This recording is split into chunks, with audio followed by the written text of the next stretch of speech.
Hello, hello, hello, ladies and gentlemen. If you don't know who I am, my name is Shook. I make videos for NBA, I make videos for NFL. All these videos, they get posted on this subreddit right here. It's called DF Sports. You can find my posts with my username Shook. And yeah, I make updates throughout the day with all the news that comes out. We had an absolute ton of news today that you had to keep an eye on. And I make updates here, and I tell you what that changes with the slate for me. Some super important updates. You can ask me questions about the slate. I will always respond to. As you can see here, you can just see me responding to absolutely everyone. Before lock, you can rapid fire questions at me. I will literally answer you right away. Right away. So that will be linked down below. And if you ever need to get a hold of me privately, you can do so right here. Here are my Twitter stuff if you ever need to message me. So let's get into my lineups for the day. Before we do that, like I said, this Reddit post will be linked down below, and then my Discord will also be linked in that post too, where I have in-depth content going over each slate, player pools for cash and tournaments, cores for cash and tournaments, night slate stuff, showdown stuff, whole bunch of stuff that'll be linked down below as well. I teach you how to build good lineups, leverage, and all that stuff, just all that good stuff. So yeah, let's get into my lineups from today. So it's profitable day for me, just slightly profitable. The showdown slate saved my ass today once again. It seems to be the case for the past few days. Get some terrible beats on the main slate. Tilt enter showdown and just nuke showdown. So main slate, I had Spencer Dinwiddie. It was overboard before it started. Herb Jones got into massive foul trouble. Jalen Johnson, I believe, got into some foul trouble. Zion blowout. CJ blowout. Yeah, wasn't great. Wasn't great. I wasn't happy with the way I built my lineup today either. You know, my core today was Luka Doncic. He absolutely nuked. Spencer Dinwiddie, he got injured, and then I told everyone to get to one of Ben Simmons or Cam Thomas. They both nuked. Jalen Johnson was a core play for me. He did great. So the core did really well. Outside of Dinwiddie getting hurt in the fourth quarter, but um, I didn't get to. I had Luka in my lineup. Then once we got the Ingram news, I was like, okay. I told everyone I would try to get to one of Zion or CJ, and with Luka in my lineup, I could not fit CJ because I had all my guard spots full, and I couldn't fit Luka with Zion. I didn't have enough money, so I was like, all right, fuck it. I'm just gonna fade Luka. I'm just gonna play Zion and CJ. That was just a horrible decision on my part. Um, but yeah, I definitely regret that. And usually I don't regret most stuff that I do.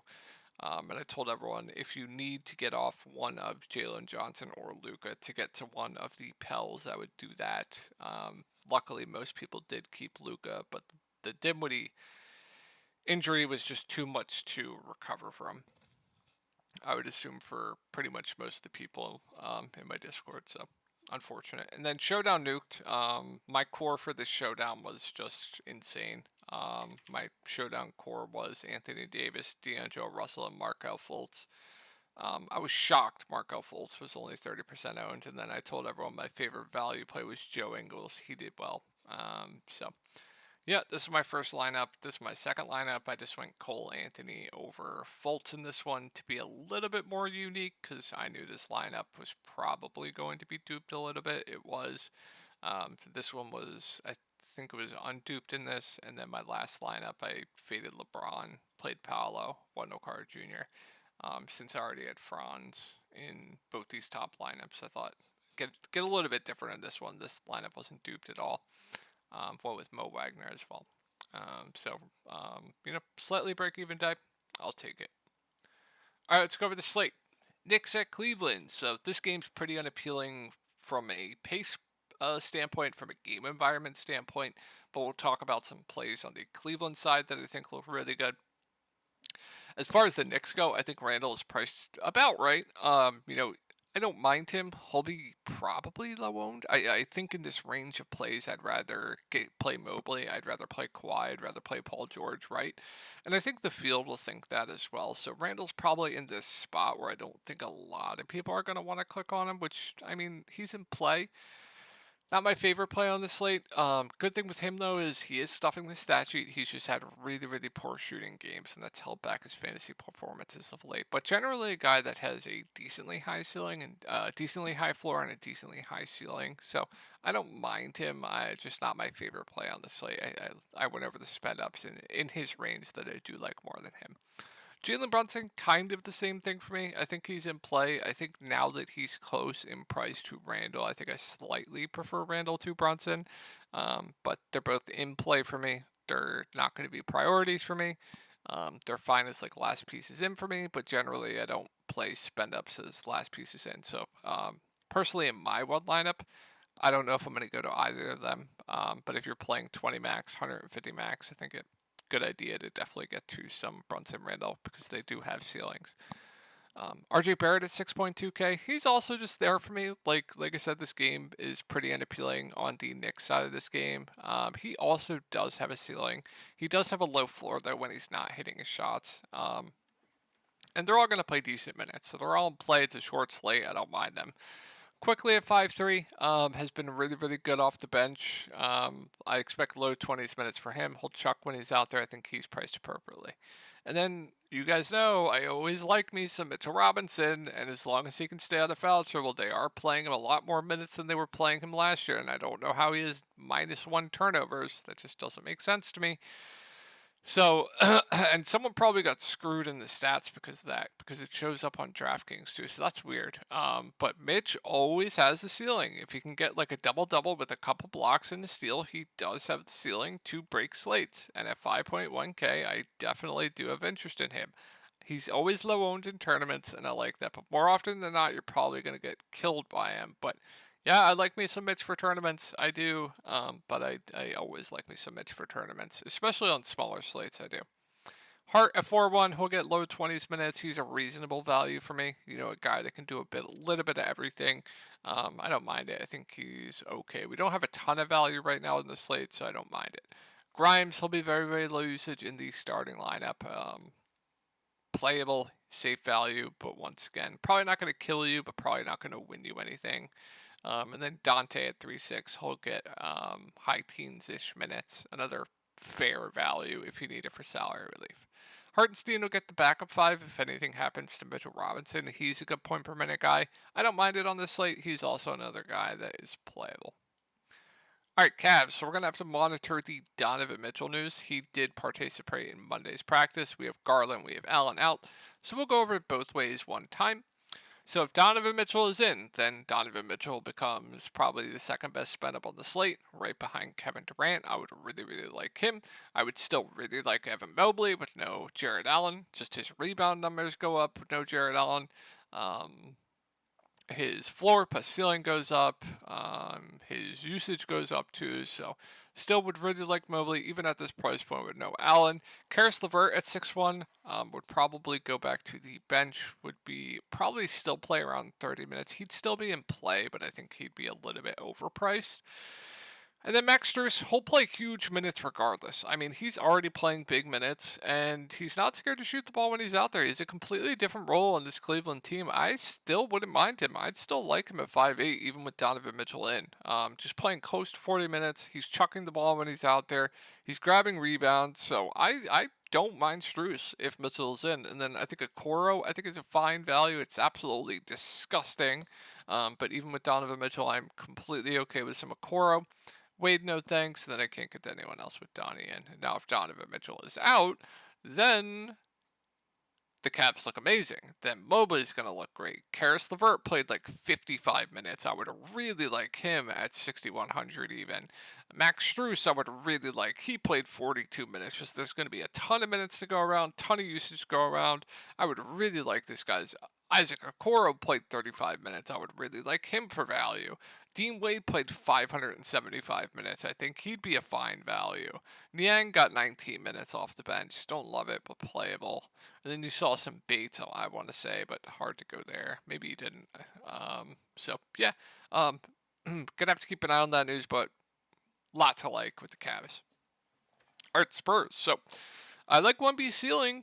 Just the range of outcomes with him is definitely frustrating. But one day, when no one plays him, He is going to absolutely nuke the slate at low ownership. He's a guy that can do absolutely everything for this team. Good shot blocker, can get defensive stats. I'm always intrigued by Wemby for tournaments, and if they're going to want to keep this game close, actually, there's no Booker, no Beal, so I take that back. But you could see a big game from Wemby, and he's always low owned. So I like Wemby for tournaments. Vassell, Keldon, they're always just there for me. They both have ceilings, but they're both priced right. I once again like Zach Collins at 6'3". Stuffing the stat sheet, I expect high 20s minutes from him. To low 30s, good point per minute guy. I still think he's a bit too cheap. So Zach Collins, I do like. Sochan at 5'5", had a really bad game last game, plus the blowout. He is going to start at the point. He's going to stuff the stat sheet. I think after this game, his ownership will be in check as well. So I do like Sochan as a bounce back candidate. Jones will get low 20s minutes off the bench. He's playable. Prefer Sochan. And then Chetty Osman will get high teens minutes off the bench as well. Decent point per minute. Okay to decent point per minute. I think he is a fair value. Branham will get run, but I prefer Chetty, and Bassi will get the backup 5. Don't know if we need to go there. I think I'd rather play like Hartenstein over him, or even, Drew Eubanks, right? All right, Booker doubtful. Beal is out, so Kevin Durant shoots himself back up to probably the best spend up on the slate, even at 10.5K. Unfortunate the random blowout up against Utah, but he's probably going to be one of the most popular plays in the slate, but for good reason. He's going to absolutely dominate the usage here. He's probably going to take 25 plus shots. He's going to stuff the stat sheet. He's going to have the ball in his hands. Not to mention it's a really, really good spot and pace-up spot against the Spurs. So Kevin Durant looks phenomenal. Nurkic I still like, even at 6'7". I think it's a pretty good spot up against Zach Collins. I like the pace. I like the matchup. I like the environment of this game. So I really like Nurk. And I like the value plays once again. Eric Gordon, Jordan Goodwin, Grayson Allen, Josh Koji, I think are all solid value plays. So Eric Gordon at 5'2", been starting. I expect low 30s minutes for him. I like him quite a bit. Goodwin, Kevin Durant is actually looking for Goodwin when he's out there. I expect similar minutes once again. A good point per minute guy over a fantasy point per minute. I think he is a very good value. I think Grayson Allen is playable at 4.6K, like him. Koji at 4.2. I think it's probably my least favorite of this group, but fine with it. Drew Eubanks at 3.7K will get the backup 5, mid to high teens, solid point per minute. I think he's playable if you need the value. You're going to see some Yuta. Don't think we need to go there. The Suns' value right now looks probably like the best value on this slate, unless we get Donovan Mitchell out. Then we'll consider a Okoro, etc. But right now, the Suns' value definitely. I think where we want to be looking for value tomorrow.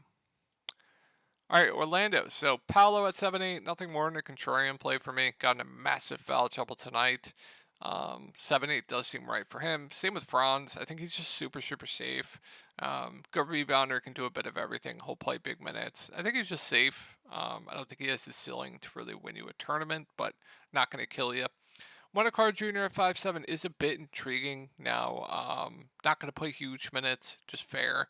And then the guards. I like both the guards once again. 5'6", 5'4". I think I prefer Fultz to Cole, but Fultz will probably be a bit more popular. But both have low floors, both have high ceilings, so intrigued by both of them. Suggs, if he's hitting his shots, does have a ceiling, just a fair play. And then saw a massive Gary Harris game tonight. I'll let the Slappies chase that. And then Joe Ingles will get run off the bench. All right, Clips. So Zubac is questionable. Norman Powell is questionable as well. We have Terrence Mann out. So I think Paul George and Kawhi are both too cheap. So I like both of them quite a bit. Both of them are going to lead the way offensively. Both are good defenders, can get defensive stats as well. So like Paul George, like Kawhi, and I like Russell Westbrook too. He's also going to stuff the stat sheet as well. He'll have the ball in his hands a decent amount. Not often I say this, but since it is a small slate, I am pretty high on the Clips.